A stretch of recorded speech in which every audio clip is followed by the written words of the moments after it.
cops found the skeletal remains of a man, along with a wallet belonging to David Lee Niles. What the fuck? Reapers, what is good? It's your boy Laser. 𝐂𝐳𝐳𝐶, we're getting another scary reaction video. He's on the scary content. So we're continue to laugh as we're gonna 6 most disturbing mysteries solved with Google Maps. Oh, guys, there's so many crazy ass mysteries out there. We're dive straight into scary content. You want scary reviews features? Simply the like button. You subscribe to notification bell icon. I'll stream every night on Twitch. Go check out streams, fucking amazing. Let's dive straight in this video. Most disturbing mysteries solved with Google Maps. At around 1 p.m. on November 2nd, 2020, an 83-year-old mother of 4 named Paulette Landrieux mysteriously disappeared from her home in Arnhem, Belgium. At the time, her husband was hanging the laundry up to dry in the garden and didn't notice she was gone until later that afternoon. When Paulette's family realized she was missing, they reported the disappearance to the police, triggering a pretty big search for the missing woman. Though, this wasn't the first time Paulette disappeared, as she reportedly suffered from 𝐂𝐚𝐳𝐳𝐸 disease and would frequently leave the house at random times of the day and night without telling her husband where she was going. Look at the Finance of Freddy's thing. Oh. She was known to randomly knock on the neighbors' doors for no Wait, what? That made no sense. What the fuck am I saying? I'm just saying shut my ass. apparent reason, and in the years leading up to her disappearance, she no longer recognized her children or her husband. Every other time she had disappeared, her husband would find her a few feet away from the house and bring her back inside. But this time, she was nowhere to be found. During the search, 50 police officers and several search and rescue dogs were deployed to the area, along with multiple thermal vision helicopters and an entire fleet of drones. But even with all these resources at their disposal, the local police department failed to find any relevant clues leading to Paulette. After several weeks, the search was called off, and the family assumed that she had fallen into the Meuse River. That tongue, bro? Gene Simmons type tongue. Which ran near her home. In October of 2022, just as the police department was about to close the file, one investigator was searching for Paulette's house on Google Street View and found something shocking. There, as luck would have it, he found a Street View image of Paulette leaving her home and crossing the street to her neighbor's house. The case was immediately reopened, and police were once again deployed to the area, where they found the body of Paulette lying at the bottom of a hill. Grandma! No! I need my cookies! After the autopsy was performed, it was determined that the woman had fallen from an unenclosed section of the garden and died shortly after. Her final moments eerily being caught by the passing Google Street View car as she walks to her death, likely in another wave of confused state caused by her 𝐂𝐚𝐳𝐸's disease. One thing that's hard to understand is how the police failed to see her with their drones and helicopters the first time, but at least now the family can find closure knowing what happened to Paulette, even if it comes with this eerie last image of her ever being seen alive. If you visit the location on Google Maps today, you'll find the image has been overwritten by a more up-to-date view of the town. Interesting. In July 2011, 2 armed individuals broke into an empty house in an otherwise peaceful suburb of Oklahoma City. With a house full of valuables for them to steal and nobody there to stop them, the 2 got to work. But unfortunately for them, the looting spree was much more short-lived than they had hoped. A few minutes later, the homeowner returned and walked in on the 2 of them looting her house. But instead of fleeing with the valuables they had already stolen, they held her at gunpoint as they continued to ransack her home. This went on for over an hour, and during the traumatizing incident, the woman recalled thinking they were going to shoot her before leaving. Fortunately, the robbers eventually left the house without physically harming the woman. After the armed robbery, she refused to reveal her identity to the press out of fear that the thieves would retaliate. The woman later reported the incident to the cops, but with no witnesses and an absence of solid leads, the case eventually went cold, and the woman lost hope that the 2 criminals would ever be found. However, 3 years later, the case took an unexpected turn. On a day in July 2014, the woman's neighbor was looking at her street using Google Maps Street View when she noticed an image of 2 men casually strolling down the street who perfectly matched the description the victim had given her of the— What, this motherfucker just got back from McDonald's? This motherfucker, they look like, nice gentleman to me. Nice gentleman to me. I so trust him with my kids. criminals. Immediately, she texted the woman, who confirmed that the 2 men captured by the Street View van that happened to be mapping out the neighborhood on the day of the robbery were indeed the same 2 men who had robbed her. Based on the direction they were walking, it seems that the image was captured in the minutes leading up to the crime. Unfortunately, because the two men's faces are obscured by the grainy quality of the image and Google's software that automatically blurs pedestrians, the cops haven't been able to track the men down. But with a string of clues and a picture to add to their search, police now have a much better chance of catching the two thanks to Google Maps. Very, very interesting. One night in October 2006, a 72-year-old man named David Lee Niles met up with a friend at Jake's Bar in Byrontown, Michigan. This was a place that David visited frequently and usually stayed there for at least a couple of hours, but on that particular evening, the story was very different. Earlier that year, David had been diagnosed with cancer, and after a brief conversation with his friend, he left abruptly, claiming that he was in a lot of physical pain due to the cancer. That was the last time anyone ever saw him. When his family failed to get in touch with him, they reported him missing to the police, leading to a statewide search that ultimately led nowhere, as the cops couldn't find any clues as to where David could have gone.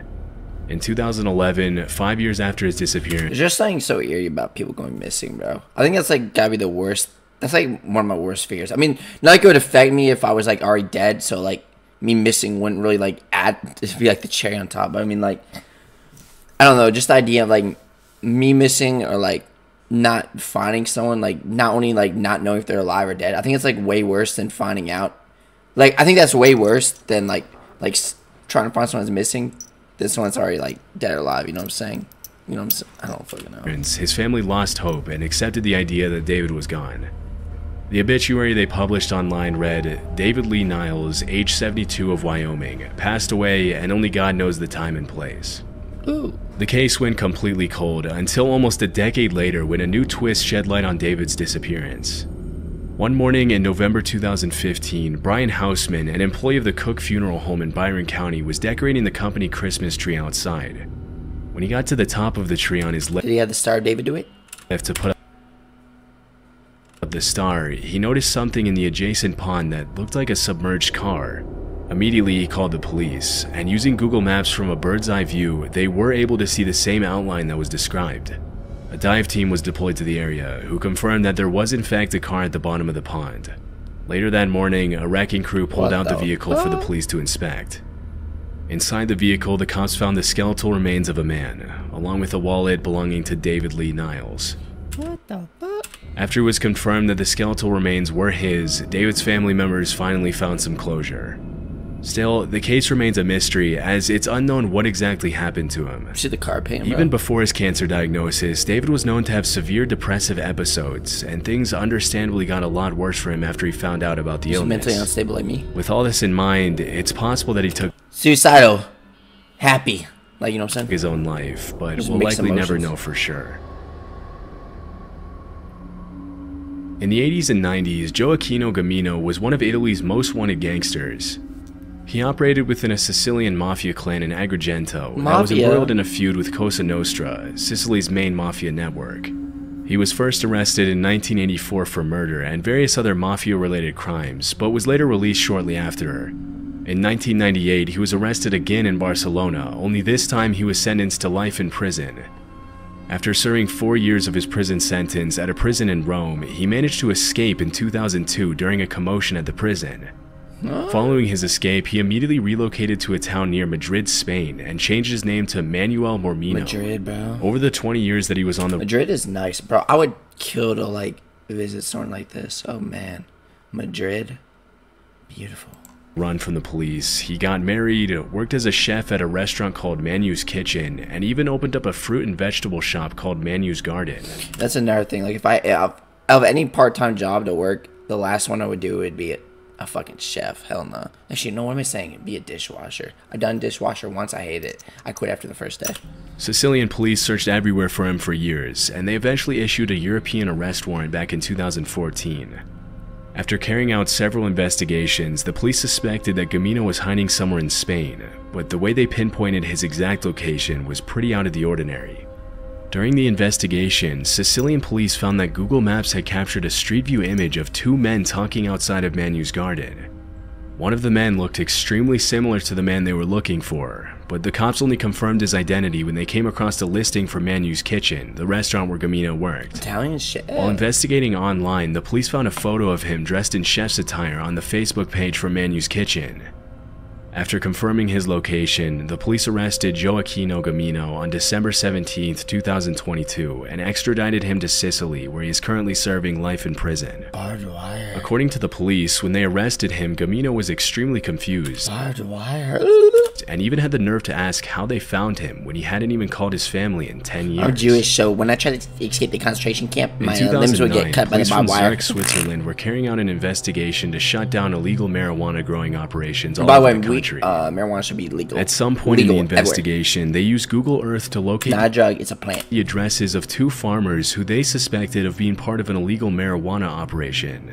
And that's when one of the detectives found something interesting. And it's crazy to think that motherfuckers just be growing casually like shrooms in fucking like whole ass gardens of fucking weed in their backyards, bro. And then like motherfuckers bust that shit. They either snitch on them or like cops bust down, they raid that shit like a panty party was happening. I don't fucking know, that makes sense, right? They raid that shit, yeah. As he was scanning the area on Google Earth, he noticed an unusual change in the pattern of the fields around Rapperswil in the northeastern state of Thurgau. Zooming in, he saw what appeared to be a cannabis plantation that measured more than 2 acres and was hidden inside a cornfield right next to one of the farmers' houses. The Google Earth discovery ultimately led to the arrest of 16 people and the seizure of 1.1 metric tons of marijuana, as well as 900,000 Swiss francs in cash, which is the equivalent of around $1.1 million. Weed. According to the police report, the drug ring allegedly sold up to 7 tons of marijuana between 2000. I swear, you know the weed's good when it has the shiny, oh, the shine to it. Oh, yes. 2004 and 2008, bringing in from 3 to 10 million francs a year. When asked about the breakthrough, the head of Zurich Police's Special Narcotics Unit, Norbert Glossner, said it was an interesting chance discovery. Since then, the cannabis plantation has been plowed over as recreational marijuana continues to be illegal in Switzerland. This incident happened at a home in Derbyshire, England, where David and Rebecca Soanes lived with their 2 children, Lauren and Ruben. In 2009, the family bought a caravan to travel across the country, but it was unfortunately destroyed shortly after when a joyrider crashed into it. A few months later, they bought a new $15,000 caravan to replace the old one, which they left in their driveway. In June of that year, Rebecca came home one day to find the caravan had disappeared, after which she immediately reported the incident to the police. However, with no solid leads, the cops couldn't really do anything about it, and the case went cold pretty quickly. It wasn't until 9 months later, in March of 2010, that 11-year-old Ruben Soanes found something revealing as he was looking at his house on Google Maps. Using the street view, he found an image of a male intruder on the— I used to do that all the time, bro, and I was like, I still would do it now, like just going on Google Maps. There used to be this one thing called drive a car on Google Maps. I remember I showed it to my classmates and my teacher was like, good job, little buddy. Here's a little Snicker bar for you. And I felt so accomplished because like I recommended something to I actually like recommended something, and like the teacher actually would end up using that as like a new thing, because we were doing like this project about like exploring. It was like some technology class, I don't remember. It was years ago, exploring Google Maps where like a car. There's a little like there's like this site that used to be called, it's not existing anymore, but it's called Drive a Car around Google Maps. Pretty cool. In the family's driveway, standing suspiciously outside. I used to do that, and I used to just go to my house and like, you know what I'm saying? I would look up my house on like Google Maps, and I would just go in either Street View or like I would do that car thing I was just talking about. But there used to be a thing called like Drive a Car around Google Maps. It doesn't exist anymore, I don't think. You can try looking it up. I don't know. I think they shut it down. His 4x4 vehicle. It might still be a thing. After a bit of investigating, the family found that the image had been captured by the Google Street View car just moments before the caravan was stolen. Around that time, a neighbor also came forward saying that he had seen the same man towing the caravan on the day of the robbery, but thought that it was a family friend and didn't think it was important to tell the family about it. With such a clear image of the suspect, the Soanes thought it would be easy for the cops to solve the crime, but it turned out to be much more difficult than expected to get an unblurred image of the 4x4's license plates from Google. Even though the police knew exactly what the thief looked like, it was never publicly confirmed if they managed to track him down or not. Damn, it's crazy. Well guys, this video, I hope you enjoyed. Which one of those most disturbing things saw on Google Maps? What's the most interesting or scary content? The more scary features to do. I'll see you next one. Peace. Extra large money.